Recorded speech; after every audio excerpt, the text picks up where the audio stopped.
महर्षि कश्यप की पत्नी दक्ष पुत्री दीति के गर्भ से दो महान पराक्रमी बालकों का जन्म हुआ। इनमें से बड़े का नाम हिरण्यकश्यप और छोटे का नाम हिरण्याक्ष था। दोनों भाइयों में बड़ी प्रीति थी। दोनों ही महाबलशाली, अमित पराक्रमी और आत्मबल संपन्न थे। दोनों भाइयों ने युद्ध में देवताओं को पराजित करके स्वर्ग पर अधिकार कर लिया। एक समय जब हिरण्याक्ष ने पृथ्वी को पाताल में ले जाकर छिपा दिया, तब भगवान विष्णु ने वराह अवतार लेकर पृथ्वी की रक्षा के लिए हिरण्याक्ष का वध किया। अपने प्रिय भाई हिरण्याक्ष के वध से दुखी होकर हिरण्यकश्यप महेंद्राचल पर्वत पर चला गया। वो भगवान विष्णु द्वारा अपने भाई की हत्या का बदला लेने के लिए ब्रह्मा जी की घोर तपस्या करने लगा। ओम ब्रह्मदेवाय नमः, ओम ब्रह्मदेवाय नमः, ओम ब्रह्मदेवाय नमः। यही सही समय है दैत्यों को परास्त करने का। हिरण्यकश्यप अपने राज्य में नहीं है। देवराज इंद्र, फिर तो हम दैत्यों पर आक्रमण कर देते हैं। इस तरह विचार करके देवताओं ने हिरण्यकश्यप के राज्य पर आक्रमण कर दिया और उन्हें राज्य विहीन कर दिया। दैत्यगण इस युद्ध में पराजित हुए और पाताल लोक को भाग गए। देवराज इंद्र, लगता है सारे दैत्य डरकर पाताल लोक में जाकर छुप गए हैं। बस हिरण्यकश्यप की पत्नी कयाधु ही महल में शेष है। हिरण्यकश्यप की पत्नी कयाधु को बंदी बना लो। देवराज इंद्र ने हिरण्यकश्यप के महल में प्रवेश करके उसकी पत्नी कयाधु को बंदी बना लिया। कोई बचाओ, मेरी रक्षा करो।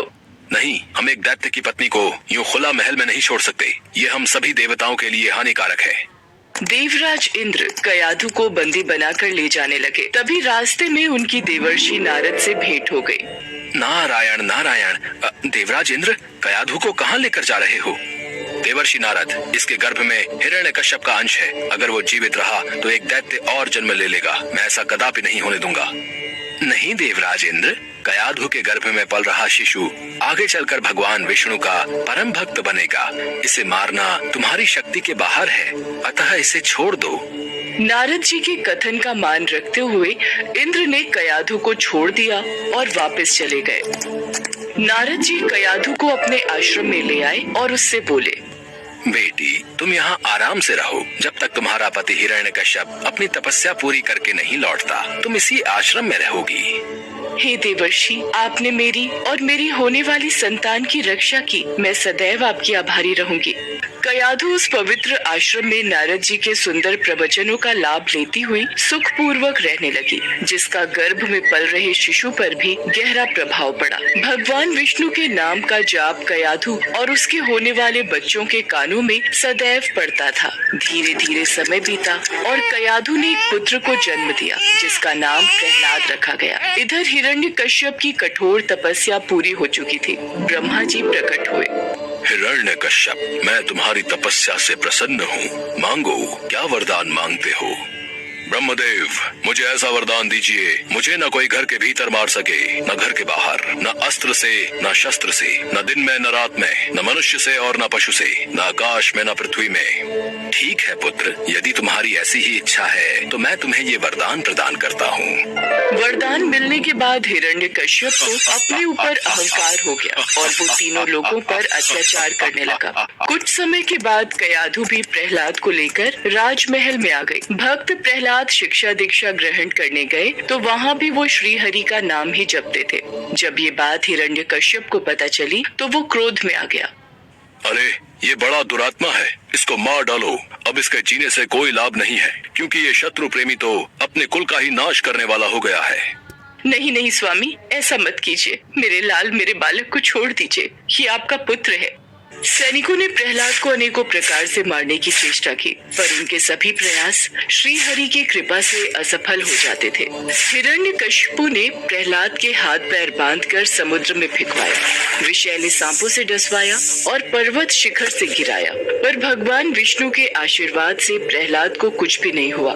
विष मिला भोजन खाने के बाद भी प्रहलाद पर कोई असर नहीं हुआ। जब प्रहलाद को मारने के सब प्रकार के प्रयास विफल हो गए, तब हिरण्यकश्यप की बहन होलिका उसके पास आई और बोली, भैया आप निश्चिंत रहिए, मैं प्रहलाद को गोद में लेकर अग्नि में बैठ जाऊंगी। आपको याद है ना, मेरे पास ब्रह्मा जी द्वारा दी हुई वह शॉल है, जिसे ओढ़कर मेरे ऊपर अग्नि का कोई प्रभाव नहीं होता। यदि ऐसा है होलिका, तो मैं अभी सैनिकों को आदेश देकर बड़ी मात्रा में अग्नि जलाने का प्रबंध करवाता हूँ। इसके पश्चात होलिका प्रहलाद को अपनी गोद में लेकर प्रज्वलित अग्नि में प्रवेश कर गई, पर ईश्वर की कृपा से प्रहलाद को कुछ भी नहीं हुआ और होलिका जलकर भस्म हो गई। क्या होलिका अग्नि में जलकर भस्म हो गई? इसी समय प्रहलाद को पकड़कर मेरे सामने लाओ। प्रणाम पिताश्री, जय श्री हरि। दुष्ट, तू निर्लज पापी है। मेरे सामने खड़े होकर तू उस हरि का नाम ले रहा है जिसके बल पर तू ऐसी बहकी बहकी बातें करता है। तेरा वो ईश्वर कहाँ है? पिताश्री, श्री हरि तो सभी जगह स्थित हैं। वो सब जगह है तो क्या इस महल में भी है? जी पिताश्री, इस महल में भी है। वो यदि यहाँ है तो मुझे इस खंभे में क्यों नहीं दिखाई देता? क्या तेरा वो विष्णु इस खंभे में भी है? जी पिताश्री, मुझे तो मेरे प्रभु श्री हरि इस खंभे में भी दिखाई दे रहे हैं। इस विष्णु भक्त प्रहलाद को इस खंभे से बांध देता हूँ। देखता हूँ तेरा हरि तुझे कैसे बचाता है। तभी कयाधु दौड़ती हुई आती है और हिरण्यकश्यप से विनती करने लगती है। स्वामी, ये बालक है, इसे मत मारिए। मैं आपसे विनती करती हूँ, मेरे पुत्र को छोड़ दीजिए। नहीं, ऐसा नहीं हो सकता। अगर इसका हरि से बचाना चाहता है तो इस खंभे में से बाहर आएगा। प्रहलाद आंखें बंद किए जय श्री हरि नाम का जाप कर रहा था। ये देखकर क्रोध के मारे हिरण्यकश्यप स्वयं को संभाल नहीं सका और उसने बहुत जोर से उस खंभे पर आघात किया। उसी समय उस खंभे को तोड़कर एक विचित्र प्राणी निकलने लगा जिसका आधा शरीर सिंह का और आधा शरीर मनुष्य का था। ये देखकर प्रहलाद सहित सभा में खड़े सभी लोग घबरा गए। यही भगवान श्री हरि का नरसिंह अवतार था।